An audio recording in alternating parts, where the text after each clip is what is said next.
तो बच्चों हम शुरू कर चुके हैं अध्याय संख्या 4 जिसका नाम है जलवायु। और बच्चों इसके अंतर्गत हमने पढ़ लिया है कि भारत में किस प्रकार से वर्षा ऋतु आती है, उत्तरी पूर्वी मानसून से और दक्षिणी पश्चिमी मानसून से, और उसकी संपूर्ण क्रियाविधि के बारे में हमने जानकारी प्राप्त कर ली थी। आज हम ये पढ़ेंगे कि जिस प्रकार से मानसून भारत में प्रवेश करता है उसी प्रकार से मानसून वापस भी जाता है। जी हाँ बच्चों, जब कोई हमारे घर में गेस्ट बनकर आता है तो वो वापस जाता भी तो है।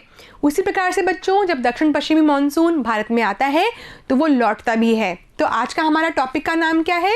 मानसून की वापसी या फिर परिवर्तनीय मौसम। ठीक है बच्चों, कई स्थानों पर मानसून की निवर्तनता भी इसे देखने को मिलता है। तो बच्चों शुरू करेंगे मानचित्र के साथ में, और हम यहाँ पर देख सकते हैं कि किस प्रकार से भारत में जो मानसून है उसके लौटने की जो तिथियां हैं वो दी हुई है। यदि बच्चों मैं बात करूं थार के मरुस्थल की, तो ये कब से कब लौटना शुरू कर देगा? 1 सितंबर को ये लौटना शुरू कर देगा। ठीक है, और बच्चों मानसून लौटता क्यों है इसका भी हम कारण देख लेते हैं।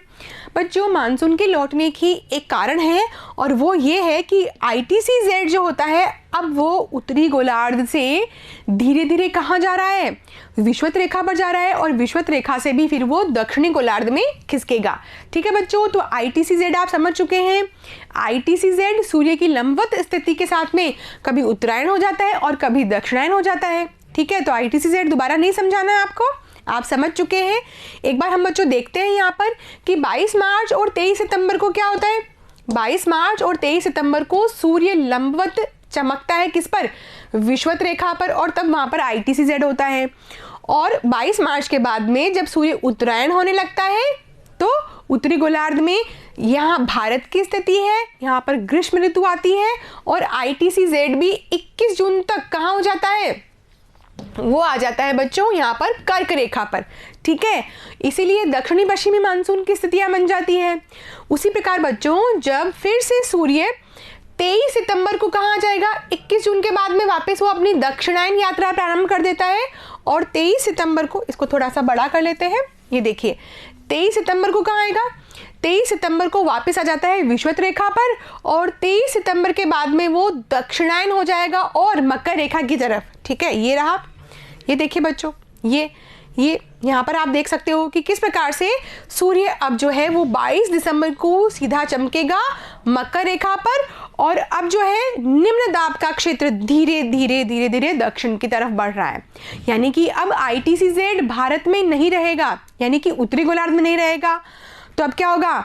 जो हवाएं हैं वो कमजोर होना शुरू करेगी, और अब वो कहाँ जाएंगी? दक्षिणी गोलार्ध में जाएगी। ठीक है बच्चों, तो अब आप यहाँ पर भी देख सकते हैं, ये देखिए इस डायग्राम के माध्यम से भी आप देख सकते हैं कि किस प्रकार से हवाएं लौटना शुरू कर रही है। और क्यों? क्योंकि जब ITCZ है वो धीरे धीरे दक्षिणी गोलार्ध में जा रहा है। ठीक है, यहाँ पर भी हम एक बार फिर से देख सकते हैं कि 1 सितंबर से ये थार के मरुस्थल से लौटना प्रारंभ कर देता है। 15 सितंबर तक आते आते ये मध्य राजस्थान तक आ जाता है।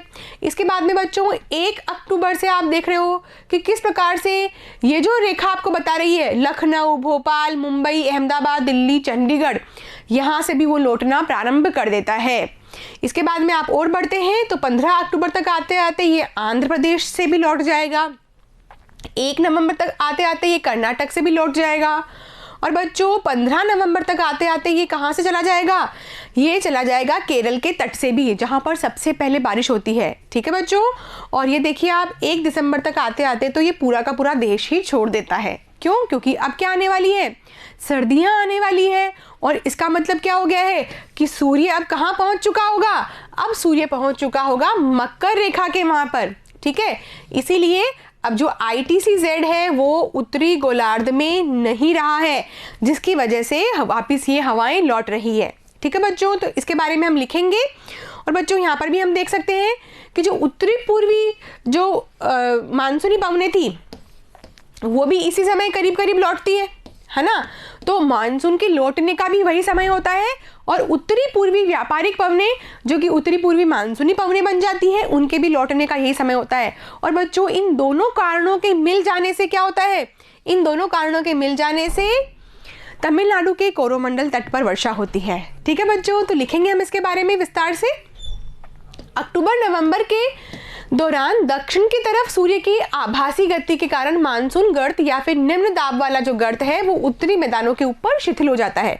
ठीक है ना बच्चों, तो धीरे धीरे क्या हो रहा है, ITCZ नीचे की ओर खिसक रहा है, जिसकी वजह से निम्न दाब का केंद्र भी नीचे की ओर खिसक रहा है ना। अब ITCZ उत्तरी गोलार्ध में नहीं रहेगा और धीरे धीरे उच्च दाब प्रणाली इसका स्थान ले लेती है, यानी कि अब यहाँ पर लो प्रेशर की बजाय क्या हो जाएगा, हाई प्रेशर हो जाएगा, क्योंकि तापमान हो जाएगा निम्न, और जब तापमान निम्न हो जाएगा तो वायुदाब हो जाएगा उच्च। ठीक है, और दक्षिणी पश्चिमी मानसून शिथिल हो जाएगा, यानी कि कमजोर पड़ने लगेगा तथा धीरे धीरे पीछे की ओर हटने लगते हैं और अक्टूबर के प्रारंभ में मानसूनी पवनें उत्तर के मैदान से हट जाती है। ठीक है बच्चों, तो हमने यहाँ पर देखा था ना कि अक्टूबर के प्रारंभ तक तो ये उत्तरी मैदान से हटने लगेगी। ठीक है, आगे बढ़ते हैं और लिखते हैं, अक्टूबर एवं नवंबर का महीना गर्म वर्षा ऋतु से शीत ऋतु में परिवर्तन का काल होता है ना बच्चों। उस समय क्या आती है, शरद ऋतु आती है, जब गर्मियां जा रही होती है और सर्दियां आ रही होती है, तो इसके बीच के काल को हम क्या कहते हैं, शरद ऋतु कहते हैं। ठीक है, तो यहाँ पर हमने क्या लिखा है कि अक्टूबर एवं नवंबर का जो महीना है वो गर्म वर्षा ऋतु से शीत ऋतु में परिवर्तन का काल होता है और मानसून की वापसी होने से आसमान साफ और तापमान में वृद्धि हो जाती है ना बच्चों। तो जब मानसून जाने लगेगा तो क्या होगा, बादल जो होंगे वो हट जाएंगे और जब बादल हट जाएंगे तो आसमान एकदम साफ हो जाएगा और जब आसमान साफ हो जाएगा तो धरातल पर बहुत अधिक तापमान आएगा, जिसकी वजह से एक बार फिर से गर्मी बढ़ जाती है ना बच्चों। तो हम ये महसूस करते हैं कि अक्टूबर के माह में अचानक से गर्मी बढ़ जाती है, क्योंकि सितंबर तक तो वर्षा होती रहती है, बादलों से ढका हुआ रहता है वातावरण, और जैसे ही बादल गायब वैसे ही सूर्य का जो तापमान होता है वो धरातल पर सीधे आता है और अत्यंत तीव्र गर्मी का मौसम बन जाता है। ठीक है बच्चों, तो लिखेंगे हम, एक बार फिर से दिन का जो तापमान होता है वो उच्च हो जाता है, जबकि रातें ठंडी और सुहावनी होती है। हम बोलते हैं ना गुलाबी सर्दी आ गई है, ये वही गुलाबी सर्दी है। स्थल अभी भी आर्द्र होता है, यानी कि कहीं कहीं पर वर्षा हो रही होती है। उच्च तापमान एवं आर्द्रता वाली अवस्था के कारण दिन का मौसम असह्य हो जाता है। जी हाँ बच्चों, उमस हो जाती है। कभी कभी आप देखते हैं ना, बादल बने हुए हैं, बारिश नहीं हो रही है, जिसकी वजह से उच्च तापमान भी हो रहा है और आर्द्रता भी है। ठीक है, लेकिन बारिश नहीं होती, जिसकी वजह से मौसम असह्य हो जाता है और इसे सामान्यतः क्वार की उमस के नाम से जाना जाता है ना बच्चों। कार्तिक माह आ जाता है उस समय, और कार्तिक को लोकल लैंग्वेज में क्वार भी बोलते हैं, इसीलिए क्वार की उमस बोलते हैं इसको। दीपावली से पहले या दीपावली के आसपास के समय कभी कभी अत्यंत गर्मी का अनुभव किया जाता है। अक्टूबर के उत्तरार्ध में विशेषकर उत्तरी भारत में तापमान तेजी से गिरने लगता है, यानी कि 15 अक्टूबर की बात हो रही है। ठीक है, अक्टूबर का उत्तरार्ध यानी आधा अक्टूबर निकल जाने के बाद में उत्तरी भारत में तो तापमान तेजी से गिर रहा है और नवंबर के प्रारंभ में उत्तरी पश्चिमी भारत के ऊपर निम्न दाब वाली अवस्था कहां पर स्थानांतरित हो जाती है, बंगाल की खाड़ी में स्थानांतरित हो जाती है। ठीक है बच्चों, तो अब निम्न दाब कहां बन गया है, निम्न दाब बन गया है बंगाल की खाड़ी के उत्तर में। यहाँ पर ये देखिए, ये बन गया है लो प्रेशर। और बच्चों, जहां पर लो प्रेशर होता है वो क्या करता है, वो हाई प्रेशर की तरफ से हवाएं खींचने का काम करता है। तो बाहर होता है हाई प्रेशर, और जब हवाएं हाई प्रेशर से लो प्रेशर की ओर चलती है, यानी कि उच्च दाब से निम्न दाब की ओर चलेगी, तो क्या हो जाएगा बच्चों, यहाँ पर चक्रवातीय अवस्थाएं बन जाती है, जिसकी वजह से क्या होता है, अब ये क्षेत्र कौन सा है, ये क्षेत्र है कर्क रेखा के दक्षिण वाला क्षेत्र और 0 डिग्री के मध्य वाला क्षेत्र। तो ये बन जाता है बच्चों उष्णकटिबंध, इसीलिए इन चक्रवातों का नाम क्या है, उष्णकटिबंधीय चक्रवात।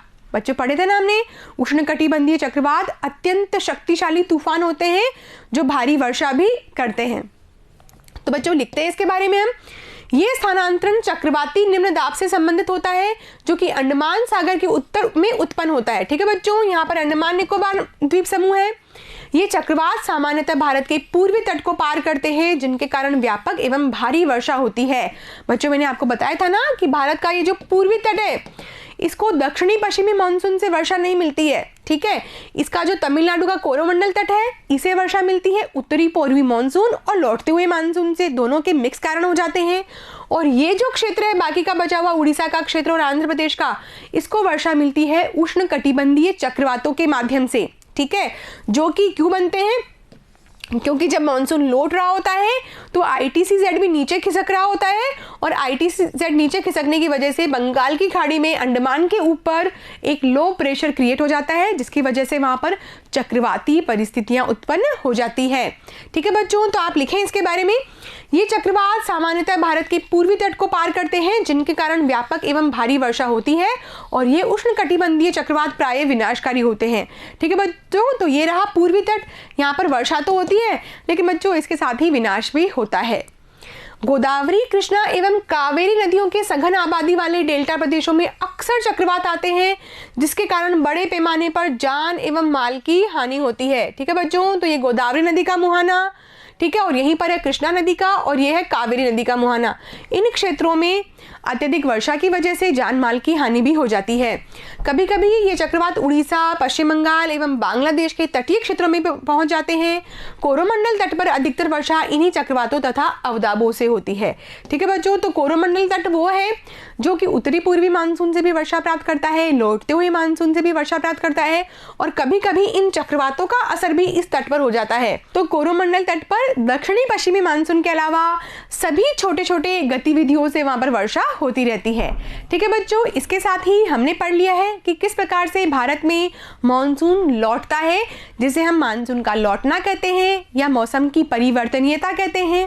बच्चों, जो सारे के सारे टॉपिक है बहुत इंपॉर्टेंट है मानसून की क्रियाविधि को समझने के लिए। इसके साथ ही बच्चों ये हमारा मानसून यहाँ पूरा हो जाता है, लेकिन अभी भी हमें एक और बिंदु पढ़ना है, और उसका नाम है एनसो। जी हाँ बच्चों, एनसो के बारे में हम पढ़ेंगे। ये क्या होता है, किस प्रकार से भारतीय मानसून को प्रभावित करता है।